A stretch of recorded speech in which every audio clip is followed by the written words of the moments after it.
Good afternoon. I'm San Francisco Mayor London Breed, and I'm joined here today by our Police Chief Bill Scott and our District Attorney Brooke Jenkins. They have the specifics around the events leading to Bob Lee's murder, and I want to just take this opportunity before they come up and provide the details that they are able to share with the public to really thank the San Francisco Police Department and the investigators who worked tirelessly to ensure that this case was handled appropriately.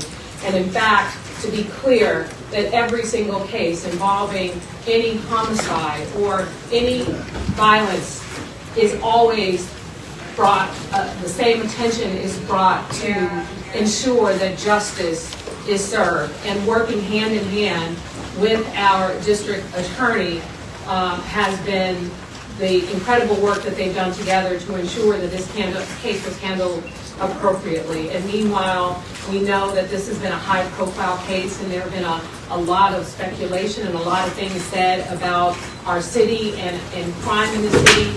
But these two leaders have been extremely responsible in their handling of this case, and we appreciate their hard work to ensure that Bob Lee's family receives justice, and anything that happens to anyone in the city receives the same justice. So at this time, I would like to turn it over to Bill Scott to provide you all with an update. Thank you, Mayor, and good morning, everybody. First of all, I'd like to express my deepest condolences to the family and friends of Mr. Robert Lee, known as Bob Lee. I'm going to be brief on the details, but here's a summary and the update.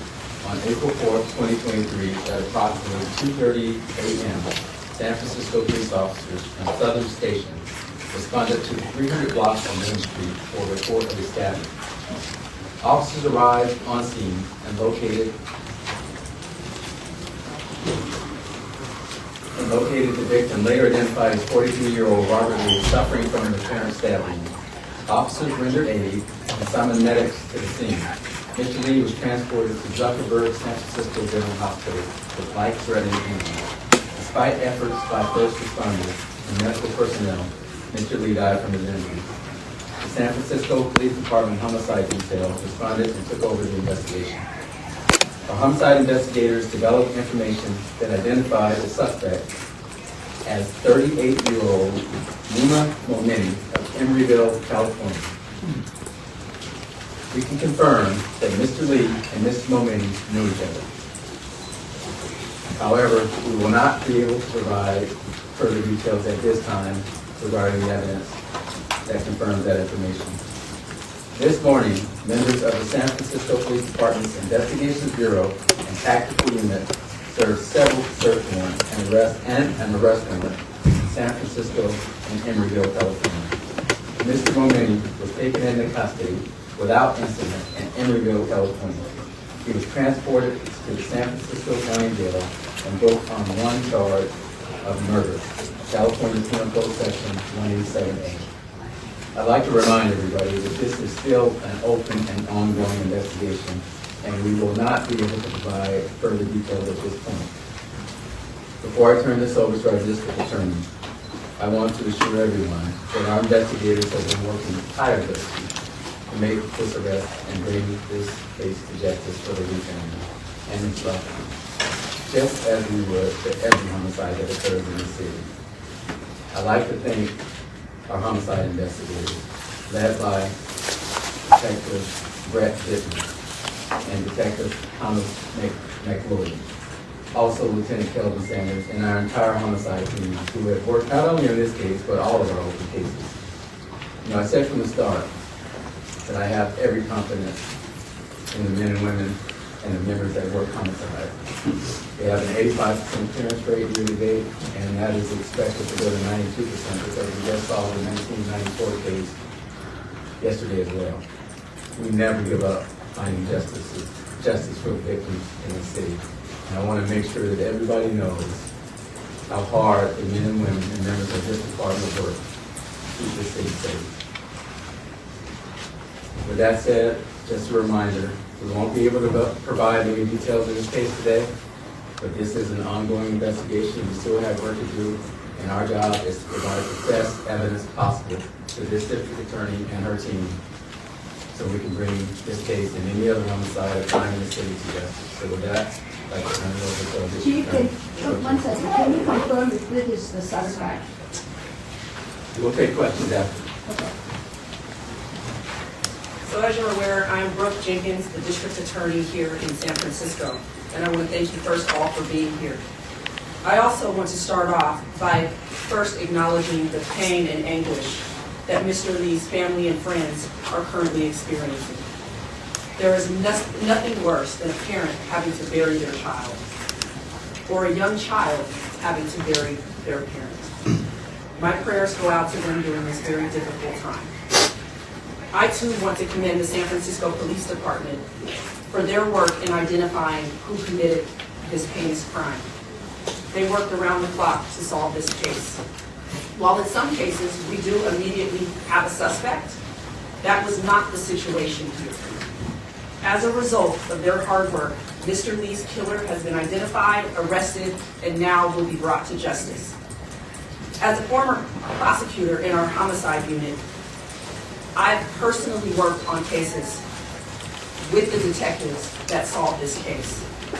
They are dedicated to justice and have further demonstrated their commitment to ensuring that San Franciscans do get justice when something like this happens. I am here today to formally announce the charges against Mr. Lima Momeni for the murder of Bob Lee. The specific charges that we are filing today include murder in violation of Penal Code Section 187, as well as a special allegation, also known as an enhancement, alleging that this murder was committed with a knife. As for next steps, as I know you all are eager to follow this case, Mr. Momeni is expected to be arraigned in Department 10 of the Hall of Justice tomorrow afternoon at 1:30 p.m.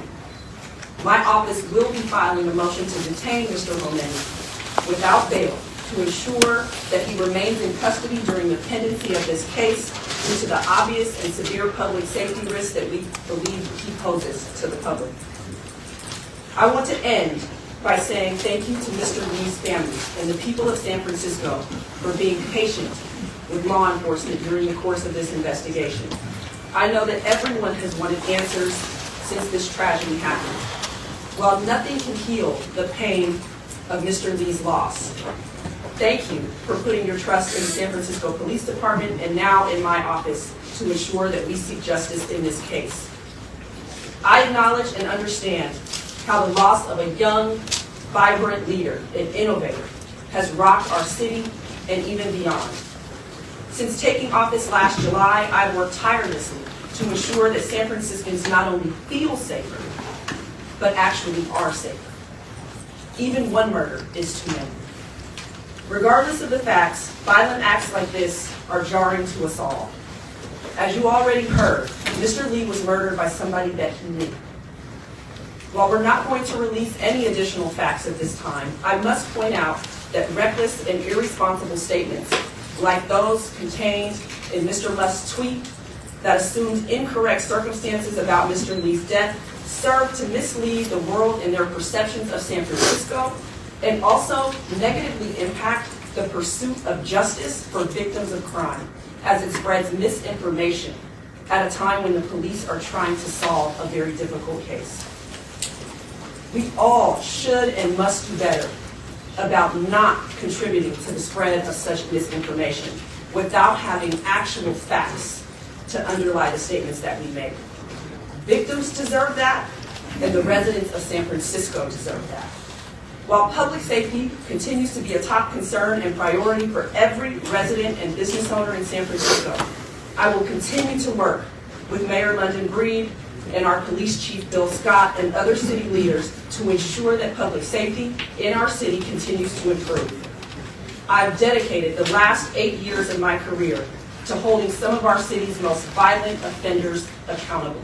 And as your district attorney, I promise that my office will continue the fight to enhance public safety and to hold Mr. Lee's killer, as we do all others, accountable. Thank you. I'm going to open up to just a few questions. Annie, go ahead. Oh, I have two questions. First of all, I just wanted to make sure that if we use, is this the suspect? Down, Annie. Down, Annie. Sorry. You know, see us after, because I have never met Mr.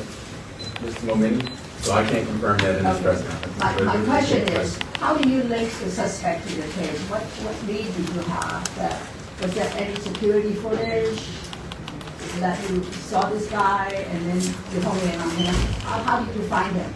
Well, Or link him to the case? We followed the evidence, and there is a lot of evidence, and again, there's still work to be done on this case. So, and there's still evidence that we need to locate. So we are very limited in what we need to say at this point. And I want to re-emphasize what has been said by me and the district attorney. At the end of the day, we want to make sure that we get justice for the families and Mr. Lee. And I really appreciate everybody's enthusiasm to get information, but we have to put the case first. So we won't be able to go into details about any evidence today. Miguel, go ahead. Chief, what can you tell us about the suspect and the victim's time together before the incident, and how long were you tracking the suspect? Well, the evidence shows that they knew each other, and that's about as much as I can say. You know, this case started over a week ago, and we've been working around the clock since then. So the things will come out as this case proceeds, and particularly when it gets to court. But at this point, that's about as much as I can say. I will say this: we've been on this round the clock from the start. And I just want to make sure that the world knows that we have other homicides that we work just as hard on. I understand and appreciate the interest in this case. That's not lost on any of us. But let's not forget that we have lost other lives in this city, and there's work to be done on those cases as well. Go ahead. Chief, can you say anything about the motive? Was this a targeted killing? Was it an altercation that erupted, a fight? Anything about that? Well, can't say anything about the motive at this point, but we do know that they knew each other. The evidence has just told us that. Hi, good morning. My name is Riley Palmer. I'm with KQD. My question is, how would you respond to the people who have portrayed this death in San Francisco to make San Francisco out to be like a lawless and crime-ridden place? What would you say to them? Well, what I would say to that is, this is more about human nature, human behavior than it is about our city. You take this out of San Francisco, they knew each other. Put it in another city, and I'm not going to name any other city because I don't want to do that to any other city, but just put it in any other city. I don't believe it would have changed the circumstances one day. This is not about San Francisco. It happened in San Francisco, and that is unfortunate. It's even more of a tragedy that it happened at all, but this speaks to more about human nature. Facts show and research shows that most people who commit homicides know the people that they kill. Research shows that. So, you know, I do understand, you know, how people see and do things. I see it, I read it, I live here just like, you know, a lot of you are. But this has nothing to do with San Francisco. This has to do with human nature. Thank We you. go right here. And then go ahead. This is a question from the protocol. Can you talk about what possessions Mr. Lee had on him at the time that police found him? Yeah, I can't talk about that because I don't have that information anyway right now. And in terms of what Mr. Lee had on him, that will come out. And as far as the investigation, that will come out as the investigation. So thank you. You said that there were 2 warrants served, one in Emeryville and one here. Is there any expectation of another arrest or anyone else involved in this that we should be aware of? Well, the case is not closed yet, but at this point, we're focused on the person that we know is the suspect. So the case is not closed. It's an ongoing investigation, but this is, right now, Mr. Momini is our focus and single suspect in this case. Let me just clarify. We served 2 warrants, 2 search warrants in San Francisco, and an arrest warrant and search warrant in Emeryville. Michael? Chief, why was the arrest made now? Was there new evidence in the case? How early on did the department know that Mr. Momini was the suspect? Well, in any investigation, when we get to the point where we're comfortable that we have enough evidence to make the arrest and we're comfortable, this is where working with our district attorney's office really matters. You know, and just as an aside, you know, it's not too common where you have a attorney who prosecuted homicides and chief of police who has worked homicide, and we understand the nuances with these investigations. We both do. So we appreciate the work that our teams, our respective teams do. But when we work together, we communicate. We know at which point, because we're taking advice from our prosecutors, when we're ready to proceed with an arrest. And we have enough, and they feel comfortable. Now let the DA speak to that. Comfortable enough that we have a case that we can move forward with. And once that's done, we will make the arrest, and that's what happened in this case. Let me just say this. The police's arrest standard is probable cause. When they hand a case over to my office, the standard is beyond a reasonable doubt. And so we have to remain in communication about when enough evidence has been mounted, not simply for an arrest in a case like this, but so that when the DA's office is handed a case, that we have enough evidence to prosecute to our standard, to charge and to prosecute to our standard, which is higher than the police arrest standard. Has he been under surveillance? It sounds like you all knew early on that he was a suspect. What I will say is this. We've said multiple times now that we are not going to discuss any other facts about this investigation. This is still an ongoing investigation. We are not at the end of the road. We are truly at the beginning of the road. My office has to, again, have sufficient evidence to be able to prosecute this case to a jury, which to do that, his department still has more work to do. And so at this time, we would ask that you respect that fact. We have a family who's entitled to justice here in this case, and the only way that can be delivered to them is if we protect the integrity of this ongoing investigation. Chief Scott, Chief Glasgow from the Washington Post. We've spoken to people who have indicated that the motivation for the attack was a personal entanglement between Mr. Lee and a member of Mr. Mulvaney's family. Is that an area of focus in this investigation? Can you put a comment on that? Well, I don't have to comment in terms of confirming that or not confirming that. What I would say is ongoing investigation. We know they knew each other. We know that much, and we confirm that. And there's still some work to be done. So what I don't want to do is put out information that's going to come back and haunt us or the prosecution of this case. So I understand how hard that is. I know everybody wants answers, but please be patient with us on this because we definitely, we are where we are in terms of the arrest, the filing of charges. There's still more work to be done. Thank you. Leanne, go ahead. We're going to just take a few more after this. Yeah, Chief, with regard to what you just said, that you treat every homicide case the same way. There was a murder back in June of this year, less than a year ago. His name is Samuel St. Pierre. His parents are from Arizona. You have the make of the vehicle where the person shot. It was in the marina. His family just wants to hear you say, that you're still, working as hard as possible. I mean, what do you say? That has not been solved yet.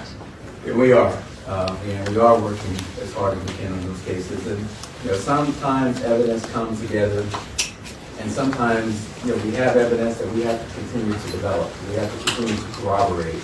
And every case is different, but we are working on it because I'm familiar with all cases. But we are working on it because we don't give up. I mentioned earlier in my comments, we just solved the case from 1994. And look, let me be clear. Every case is not solved. I wish that were the case. I wish that we could solve every case, and we try our best. But we don't give up on these cases. And if there's active evidence that we can follow, we continue to follow those cases. We solved cases this year from prior years. So what I would say to the public is, we don't lose hope. Please don't lose hope if your case is still out there. We know some cases go dormant. We've actually invested resources in cold case investigations. We hire retired officers, retired investigators to assist in these cases. We have a cold case unit. And we don't give up on these cases. So if the evidence takes us to an arrest, we definitely will make that arrest. But with that case, we still have more work to do. And we will do more work. TV 29, Chief, you said you worked around the clock on this. Did by the mayor the other day putting more money in your budget, does that have anything to do with keeping people working, or you can get more done and get the case where it is? Well, absolutely it does. Our members work 10 hours a day.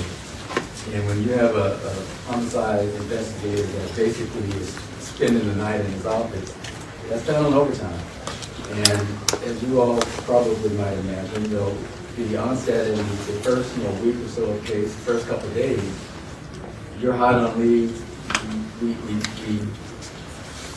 We work very hard. Our folks work very hard. So yes, you can't do that without the resources. And I'm grateful that the mayor put that to the board, and I'm grateful for the board for approving that, because otherwise we cannot do what we do. Most of our homicides, there is a pretty significant amount of overtime that we have to extend. We're working weekends, we're working nights. And then when the trials come, we still have the other cases while we're working with the DAs on the trial. So just think about these homicide investigators still have other cases that they have to deal with. So yes, to answer your question, those resources are absolutely vital. Let's make no mistake about it. Absolutely vital. I'm going to do two more, right here in the room. Chief, was a murder weapon recovered, and if so, where? Can't disclose, and again, the facts will come out. So we are confident in the evidence that we have found so far. And that's really limited to what I can say now, because we do still have work to do on this case. Even though we had enough arrests in the file, as the district attorney and I have said, we still have work to do. Last one, right here. Question for the district attorney. You've spoken to this incident and the narrative of San Francisco as a mall. Basically describing that you're all dealing with that narrative. Maybe I'm mistaken. I thought there was a tweet from your office describing this as random or something to that effect. Can you address that, and also just more details, please, about how this doesn't fit that narrative, it's something else? Since this incident happened, since waking up to Elon Musk's tweet, my office has worked hard to actually tell people not to make assumptions about this case. We knew nothing about the facts of this case immediately after it happened. None of us did. And so my urging through Twitter, through the news, was to really press upon not just the media, but the residents of San Francisco and everyone else, not to draw conclusions about what happened in this case, and actually to wait and to be patient, to let this investigation play out, so that we could actually come back with facts. And so now, as you've heard, we do have some facts that we can offer, which is that the killer was a known person to Mr. Lee. But at no point have I tried to represent what happened, because until now, no one knew. So this doesn't fit the narrative. I mean, you have discussions that you're talking about now, and the problems that you're having with random violence. This is something completely apart in your mind. This is something apart from things that we have seen. We all understand, I live in San Francisco as well, that we have had issues with crime.